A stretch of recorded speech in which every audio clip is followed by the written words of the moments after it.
Captain Len's log on November the 27th, which is in the US. It's been Thanksgiving, very important day in the US calendar. It's like our Christmas day. It's traditional family roast turkey and all the trimmings and that sort of thing, same as we do on Christmas Day. Anyway, let's see what's been going on. Yeah, Sunday was the last time I spoke to you. Monday was Monday I had to go and do radiation, and they also did the hydration because I've been having difficulty swallowing and taking down water. Anyway, so yeah, that's continued basically. But yeah, but same, the usual thing is just go and do the radiation, get on the table, and goes underneath, and they do the adjustments, and they do 9 burns, and they're doing it pretty quick. They do it pretty quick, about 30 minutes. So I was out, and yeah. So that was that on Monday.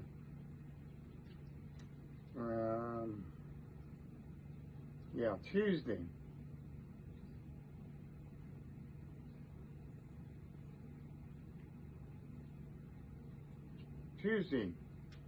I had a lot of pain. I went and did radiation, but I had a lot of pain. In my throat and swallowing. And I decided to take one of the oxycodone that Dr. Grosset has prescribed, and that was quite a strange experience. But he prescribed it so when I got the pain was on the scale between 7 and 10, and I considered it was. And anyway, it actually didn't drop down to 0, but it dropped down to about 2 to 3. So it still hurt, but I was able to get down water, no solid foods, and I got some booze down. So yeah, and then Wednesday again, that's a double day. That's chemo and radiation. So get up early, and I was awake at 6:30, up and out, and go lift down, and straight into let radiation know I'd arrived, and then go straight into the infusion center, and ready to check in there and go and get my blood taken. So it's ready for Dr. Grosset when I go and see him. Anyway, he's into radiation, and they were quick. And afterwards, I had a meeting with Dr. No, it wasn't. It was like Dr. Kyle, because Dr. Lando was. He's away, going away obviously for holiday over Thanksgiving.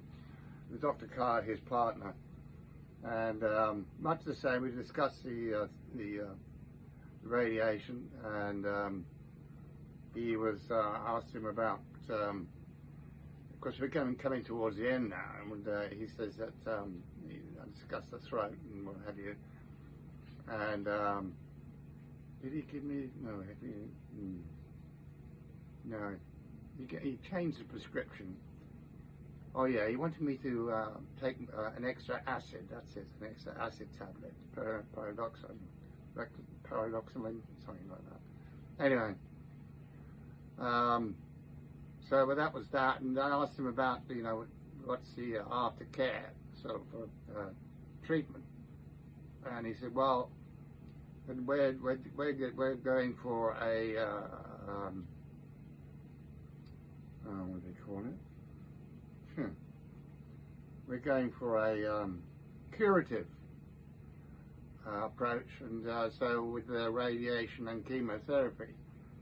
So it's after about you'll start getting better after you finish the and your curve will start climbing, and we'll after about a month, 6 weeks, then we'll do a PET scan, and we might do some other scans in between, but definitely a PET scan, and then we can decide from there. But that's what they're doing for us, a curative. So I was quite pleased with that. Yeah, okay, that's fine. That's what we were looking for, because I don't really want to go in for surgery. Anyway, and I'm not going to. Yeah, that was it. The next visit was the up to Dr. Gross's office up on the left, and he's on the 5th floor. So anyway, he came in pretty quick. He was with someone. I was a lady came in first, and she was asking me lots of questions. His assistant, and but then he comes in and he talks to me, and he came in and he was jovial as he usually is, and he looked at me, and he wanted to get in my chest, and there's a rash. I have a rash there, but he wanted to feel that, and he was quite pleased with that. It was good. And so then he done a torch down in my throat, and he said, "Oh, yeah, that's great, great." And then he started feeling my abdomen and esophagus down here. Because I was quite painful actually down there, and he had cold hands. There. So he said the same thing, you know. There's when he writes up his reports, I can read them on my chart, and you know, he's hopeful that it's going to be curative for this, just for the chemo and the radiation. He said we're not going to be. We talked about weight, and he says, well, I said I've actually put on a bit of weight, only a couple of pounds, but you know. And he says, oh, well, that's fine. He says, you know, you're looking good. You're looking physically well. So he says,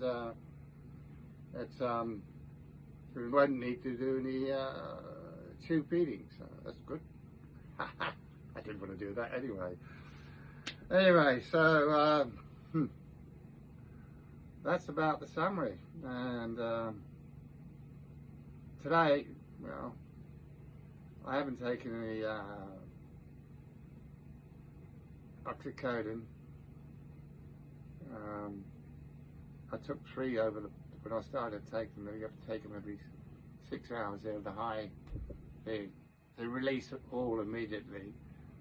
And I'm supposed to be the peak at about 4 hours, and you're supposed to take another one at 6 hours. So anyway, I took 3 consecutively, and I haven't had one since. But I feel I should. When I was talking to Ross, he was also saying that oxycodone. He says, because I was saying, you know, it was a bit of a strange experience. He said, yeah. He says, but he says when it's prescribed by a physician, as I prescribed it for you, it's fine. But it says it's got a bad reputation of being abused by, you know, on the street drug dealers and da-da-da-da-da-da. But he said it's as a medication, and prescribed correctly and monitored. It's a very good drug for the pain in esophagus cancer. So there you go. Again, thank everyone for your attention and support. It's great. And I'll give another update. I've got 4 days off now. Today, Thursday, Friday, Saturday, Sunday, and then next Monday, and I've got 11 radiations to do and 2 more chemos to do on the Wednesdays. I think they might have to add one to the radiation because I missed one when I went into hospital. So they might add it on at the end, tail it on. I don't know. I'll have to ask them. Anyway, that's my bug report for this November the 27th, Thursday.